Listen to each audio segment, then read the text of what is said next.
السلام علیکم ورحمۃ اللہ وبرکاتہ۔ حضرات محترم، آج کی اس ویڈیو کے اندر ہم گفتگو کریں گے حضرت ابو بکر صدیق کے حوالے سے۔ کیا حضرت ابو بکر صدیق نے حضرت فاطمۃ الزہرا رضی اللہ تعالیٰ عنہ کا حق کھا لیا تھا،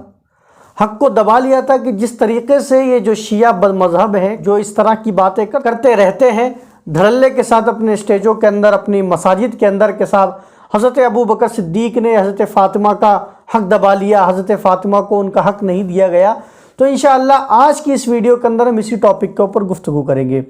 حضرات محترم، یہ جو شیعہ حضرات ہیں، ان کے دو دعوے ہیں عوام کے سامنے جو زیادہ تر لوگوں کو معلوم ہے، وہ صرف یہی بات ہے کہ حضرت ابو بکر صدیق نے ان کا حق دبا لیا۔ ایک جو وہ بات کہتے ہوئے نظر آتے ہیں، وہ یہ کہتے ہیں کہ صاحب حضرت ابو بکر صدیق نے وہ والا بھی حق دبا لیا جو نبی علیہ السلام نے اپنی زندگی کے اندر، جو باغ فتح کے اندر کچھ باغات کو یا کچھ حصے کو حضرت فاطمہ الزہرا کو اپنی زندگی میں ہی تحفتاً دے دیا تھا، مطلب گفٹ کر دیا تھا کہ اتنی زمین اے فاطمہ یہ تمہاری ہے، یہ بات یہ کہتے ہوئے نظر۔ لیکن حضرات محترم، یہ جو اہل سنت والجماعت ہے، ان کی یہاں بالاتفاق یہ والی بات ہے کہ ایسی کوئی بھی حدیث صحیح موجود نہیں ہے کہ جس کے اندر یہ کہا گیا ہو کہ نبی علیہ السلام نے اپنی زندگی کے اندر حضرت فاطمہ الزہرا کو باغات دے دیے ہوں۔ باغ فتح کے اندر ایسی کوئی روایت نہیں ملتی ہے، یہ سراسر جھوٹ پر مبنی ہے۔ جو شیعہ حضرات ہیں، ان لوگوں نے یہ اپنی طرف سے گڑھی ہے، یہ کہیں سے کہیں تک ثابت نہیں ہے کہ نبی علیہ السلام نے اپنی زندگی کے اندر کوئی باغ حضرت فاطمہ کو دے دیے ہوں۔ اب رہی بات یہ کہ حضرت ابو بکر صدیق کے پاس حضرت فاطمہ گئی اور حضرت ابو بکر صدیق نے ان کا حق نہیں دیا، ان کا دبا لیا، تو حضرات محترم میں آپ کو ایک بات بتاؤں کہ جس طریقے سے حضرت فاطمہ کا حق بنتا تھا، اسی طریقے سے جو حضور علیہ السلام کی بیویاں ہیں، ان کا بھی تو حق بنتا تھا، نہیں بنتا تھا؟ بالکل ظاہر بات ہے کہ ان کا بھی حق بنتا تھا، تو یہ لوگ ان کی تو بات نہیں کرتے، صرف حضرت فاطمہ ہی کی کیوں بات کرتے ہیں؟ حالانکہ یہاں تک کتابوں کے اندر موجود ہے کہ جو نبی علیہ السلام کی بیویاں تھیں، ان لوگوں نے بھی یہ والی مانگ کی تھی حضرت عثمان کے ذریعے کہ آپ جا کے ان سے بات کیجئے، اور حضرت فاطمہ نے بھی یہ والی بات کی تھی کہ صاحب ہمیں حضور علیہ السلام کا جو ترکہ ہے، جو وراثت ہے، اس میں سے حصہ ملنا چاہیے۔ تو حضرت ابو بکر صدیق نے یہی والی بات کہی تھی جو کہ حدیث کے اندر موجود ہے۔ میرے آقا صلی اللہ علیہ وسلم کی حدیث ہے کہ انبیاء کی کوئی وراثت نہیں ہوتی ہے،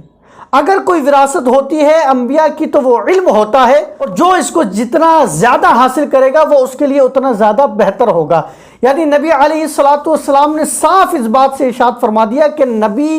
کے انتقال کے بعد، نبی کے وصال کے بعد جو جائیداد بچتی ہے، جو بھی حصہ بچتا ہے، وہ ان کی اولادوں کے اندر اور ان کے وارثوں کے اندر نہیں بٹتا ہے۔ کیوں نہیں بٹتا ہے؟ کیونکہ انبیاء کی کوئی وراثت نہیں ہوتی ہے، مطلب مال کے ذریعے جو مال ہوتا ہے وہ کوئی وراثت نہیں ہوتی ہے، بلکہ نبیوں کی جو وراثت ہوتی ہے وہ علم ہوتا ہے۔ تو حضرات محترم، جب یہ والی بات چاہے ازواج مطہرات کو بتائی گئی ہو، چاہے فاطمہ الزہرا رضی اللہ تعالیٰ کو بتائی گئی ہو، ان تمام لوگوں نے اس بات کو مان لیا، یہاں پر ایکسیپٹ کر لیا کہ ہاں بات ٹھیک ہے۔ اس کے بعد انہوں نے کوئی مطالبہ نہیں کیا، مگر یہ آج تک شیعہ اسی کے حوالے سے روٹی کھائے جا رہے ہیں، لوگوں کو رلائے جا رہے ہیں۔ نہ جانے اسی کے بہانے حضرت ابو بکر صدیق کو نہ جانے دن میں کتنی بار گالیاں دیتے ہوئے نظر آتے ہیں، حضرت فاروق اعظم کو گالیاں دیتے ہوئے نظر آتے ہیں، حضرت عثمان ذو النورین کو یہ گالی دیتے ہوئے نظر آتے ہیں کہ صاحب ان لوگوں نے فاطمہ کا حق دبا لیا، حضرت فاطمہ کا حق نہیں دیا۔ ارے ظالمو، حضرت ابو بکر صدیق کی شان تو یہ ہے کہ حضرت ابو بکر صدیق نے نبی علیہ السلام کے لیے مال کیا، اپنی جان بھی داؤ پر لگا دی ہے۔ وہ شخص کیا حضرت فاطمہ الزہرا کا حق دبائے گا یا حق کھا جائے گا کہ جس نے کہ جب بھی دین کی باری آتی گئی، حضرت ابو بکر صدیق نے دل کھول کر اللہ کی راہ میں خرچ کیا، رسول اللہ کی بارگاہ میں پیش کیا جو بھی حضرت ابو بکر صدیق کے پاس تھا۔